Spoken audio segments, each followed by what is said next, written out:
नमस्कार,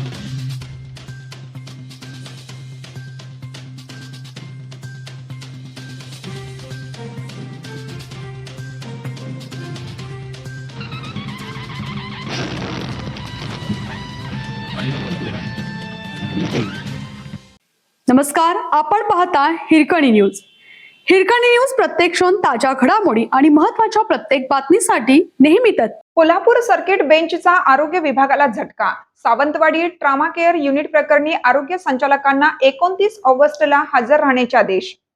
सावंतवाडी उपजिल्हा रुग्णालयातील ट्रामा केअर युनिटच्या दुरावस्थेबाबत उच्च न्यायालयाच्या कोल्हापूर सर्किट बेंचने आरोग्य विभागाला तीव्र शब्दात फटकारला आहे.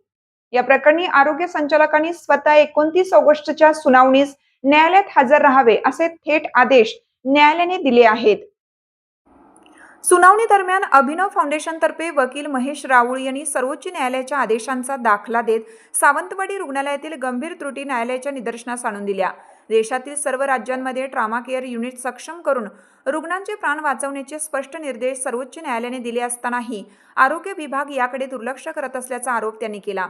सावंतवाडी ट्रामा केअर युनिटमध्ये 2013 पासून एकही तज्ज्ञ वैद्यकीय अधिकारी नाही.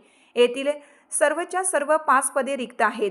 उपजिल्हा रुग्णालयात 21 नियमित वैद्यकीय अधिकाऱ्यांच्या पदांपैकी केवळ 3 अधिकारीच कार्यरत आहेत. याचिका दाखल झाली तेव्हा ही संख्या 5 होती.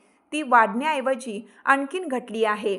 उपचाराअभावी या रुग्णालयातून दरमहा सुमारे 160 रुग्णांना गोव्यातील बांबोळी किंवा इतर रुग्णालयांमध्ये संदर्भित करावे लागते.